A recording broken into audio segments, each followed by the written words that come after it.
Cyril Ramaphosa, South Africa President being treated for COVID.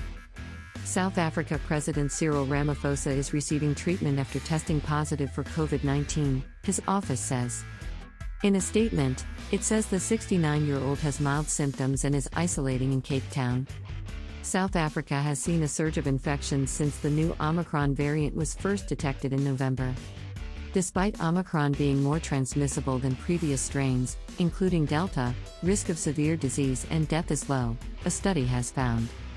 South Africa's presidency says Mr Ramaphosa tested positive on Sunday, and has already delegated all responsibilities to Deputy President David Mabuza for the next week.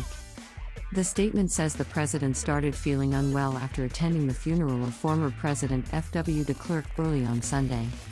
It adds that Mr Ramaphosa is in good spirits, but is being monitored by doctors. The statement provided no further details about Mr Ramaphosa's infection. People who have recently been in close contact with him have been asked to isolate. South Africa battles Omicron fear and vaccine myths. Africa Live, more on this and other stories from the continent. Mr Ramaphosa had recently returned from a 7-day tour of Nigeria, Ivory Coast, Ghana, and Senegal. Some members of his delegation had tested positive in Nigeria and returned directly to South Africa, reports the BBC's Nomsa Maseko in Johannesburg.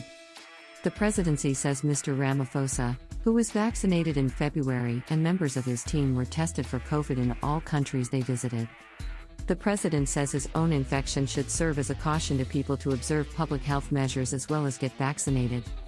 Despite very public pleas from the authorities, fewer than 30% of South Africans are fully vaccinated because of what the country's health authorities describe as a mass vaccine hesitancy. South African scientists alerted the World Health Organization about the new Omicron variant on 24 November. The UN public health body later classed Omicron as a variant of concern, warning that vaccines against it may be less effective.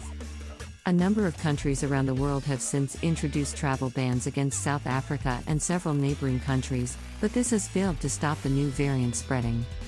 A recent study has found that Omicron is antibody evasive against people who have been vaccinated and those with prior infections. We are seeing a large number of breakthrough infections, but those infections are not progressing to severe disease or death in any sort of meaningful large numbers, said Shabir Mahdi, vaccinology professor at Johannesburg's University of the Witwatersrand. As an example, yesterday, Sunday, there were about 20,000 cases reported and about 25 people who died of COVID-19, he told the BBC's Newsday program. During the course of the Delta variant wave, when there were 20,000 cases in South Africa, the number of those dying each day was between 200 and 300, Professor Mahdi said. He added that even though testing was low in South Africa, experts did not expect the number of deaths to come anywhere close to the fatalities recorded in the previous 3 waves. We pray and wish Cyril Ramaphosa, South Africa president, recover quickly. Thank you for watching and subscribe for more stories.